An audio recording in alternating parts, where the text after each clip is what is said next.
আপনার ব্যবহার, আপনার সংস্কার শুধুমাত্র আপনার নয়, এটা আপনার পরিবারেরও পরিচয় বহন করে।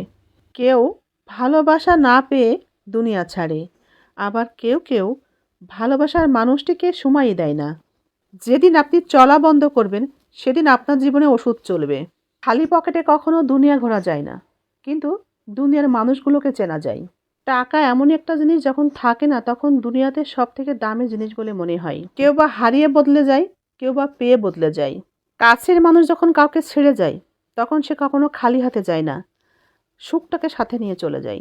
সন্তানকে উপহার দিবেন না, কিছুক্ষণ হয়তো বা কাঁদবে, কিন্তু সংস্কার দিবেন না, তবে সারা জীবন কিন্তু কাঁদবে।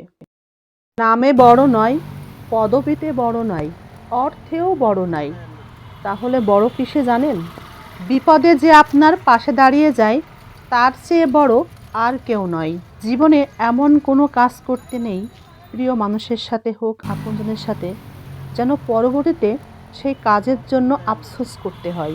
কেউ যদি আপনাকে ভুল বোঝে, বুঝুক, সেই ভুল প্রমাণ করতে যাবেন না, ভুল ভাঙাতেও যাবেন না, বরং কিছুটা সময় নিন, তাকে ভুলটা বুঝতে দিন।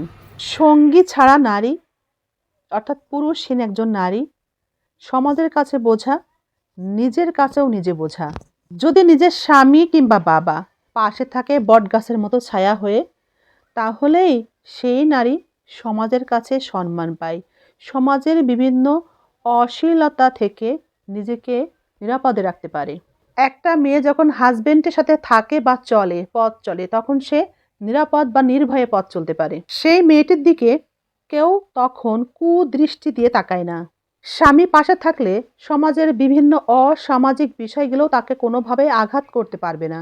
একটা মেয়ে একা কোথাও যাক, যে কোনো আত্মীয় স্বজনের বাসায় যেখানেই যাক না কেন, সেখানে যতটা না যত্ন পাবে, বাবা কিংবা স্বামী থাকলে সাথে, তার থেকে বেশি যত্নে থাকবে, বেশি যত্ন পাবে। একটা মেয়ের জন্য স্বামী হচ্ছে শ্রেষ্ঠ নিয়ামত, তাই স্বামীর হাতটা কখনোই ছেড়ে দেওয়া উচিত নয়।